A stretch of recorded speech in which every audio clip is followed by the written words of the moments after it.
TitleMatchNetwork.com.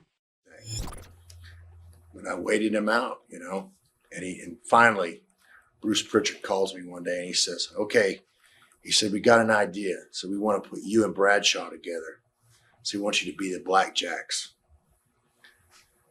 So I thought about it and I said, okay. He said, you know what it's going to take? You're going to have to wear all the Blackjack stuff. You're going to have to dye your hair black. I said, okay. He said, but first, what we want you to do is we want you to come and work with Bradshaw. I want you to work against Bradshaw. So I went and I worked with Bradshaw. And Vince didn't like the match. We went it was a filler match before the tapings actually started. Right. And it was supposed to be 8 minutes. Well, at the 20-minute mark, here I am, huge, and here's Bradshaw, even huger. He's 325. He's a monster. And I told him, I said, okay. I said, when I call a spot, a drop kick off the top rope, I was supposed to take a fall on him. I said, I don't care where we are. I said, that's going to be the finish. I'm telling him in the ring, it's a dark match, really. So I had just slammed him. I'd had enough. I was blown sky high. We'd gone 20 minutes. It was supposed to be 8 minutes.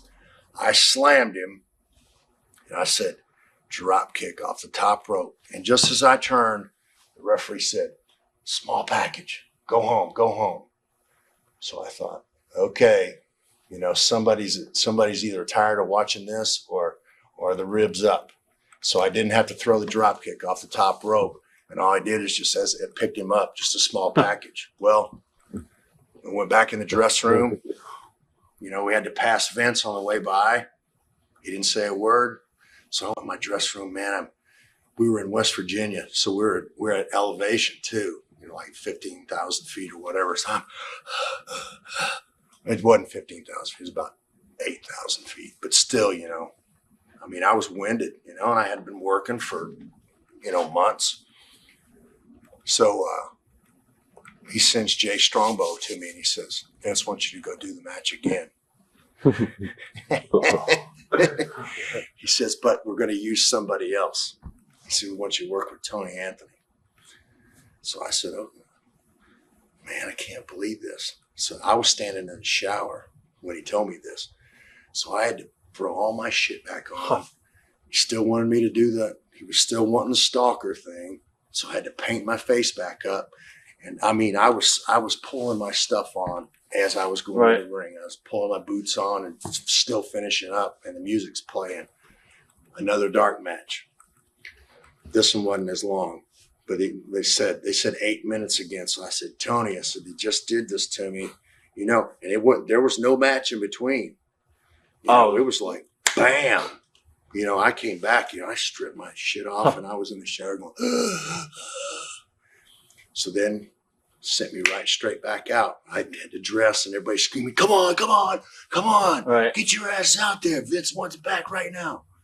So there I went out there. They said 8 minutes and I knew, I thought he's doing this to me on purpose. He either wants me to have a heart attack or blow up or just quit or say I'm not going to do it or he's telling me I need to get in shape. And I think it was probably wanted me to get in shape.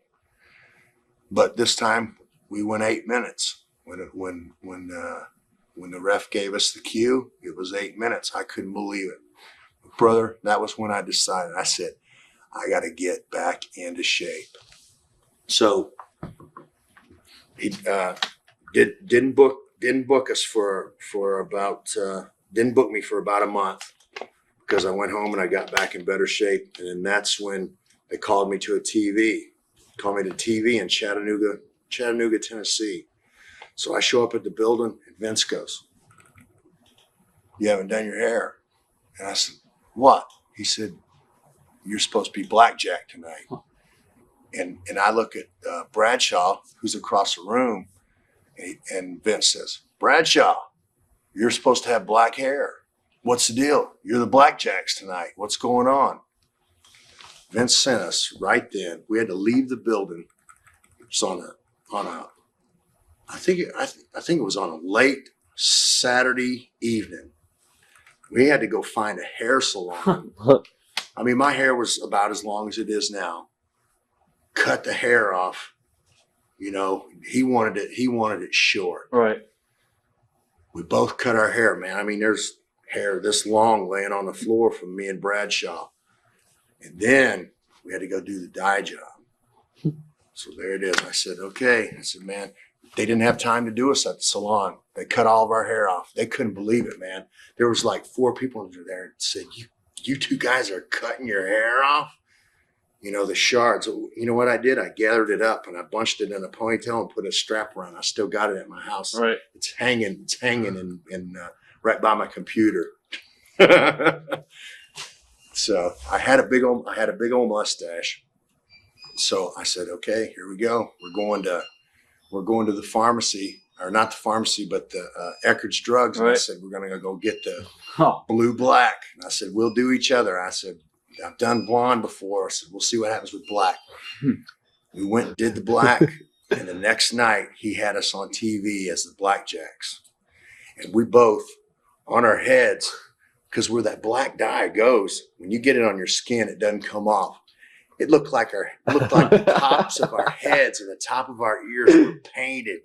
I mean, it had to look like a cartoon because we scrubbed our heads, man, trying to get the dye off. And we had some black dye on our hands, you know, because those little old plastic gloves they give you won't fit on mine or John's hands. So here we are, we show up, man, we're looking at each other going, oh God, what have we done? You know, big black mustache. So he wanted the curly handlebar mustache. Right. So I mean, he put us in it for a while, and I think that he was going to try to make a go of it, but I just don't think that he thought that I was up to par, you know, especially after the knee injury, and I think that it had to do because Bradshaw, you know, is such a big guy, and you know, my knee wasn't healthy, and so I had to get small. So I went down to 240 pounds. So here I am, 240 pounds, standing next to Bradshaw, you know, at 325. And here we are supposed to be the BlackJacks. So in the dressing rooms, we got to be known as the big and the little Blackjack. So all the guys are always saying, please tag the little Blackjack in, because Bradshaw is so heavy-handed, you know. He said, the boys would beg, please tag the little one in. Please tag the little one in. Right. So we went through that phase. And Vince, just after a while, I guess, I don't know whose idea it was. You know, he went with it for a while, you know, and, you know, told us some things that he was going to do, you know, said, I'm going to make you guys, you know, my babyface tag champions and blah, blah, blah. And then, you know, there it came again. They just quit booking us. So me and John, I told John, I said, I can get us booked in Japan. So I had to call Vince. I said, Vince, I said, you're not paying me and John. I said, you know, we got to live. I said, I can get the BlackJacks booked in all Japan for the tag tournament. And he said, I'll kiss your ass if you can get booked over there on that. He said, they won't use my guys. I said, I'm friends with Baba. I said, I can get it done. He said, okay, you got my permission. He could not believe that I got 2 guys, you know, that were from the WWF booked for All Japan, you know, because they were NWA and that, and they used us well, you know, in that tournament. And Bradshaw and I, you know, we made enough money to where, you know, that you know, we had happy Christmases because that, you know, that tournament is right before Christmas. And, you know, Vince, you know, it just, if you didn't have the right kind of contract, it's just like I said, you know, starves you out. TitleMatchNetwork.com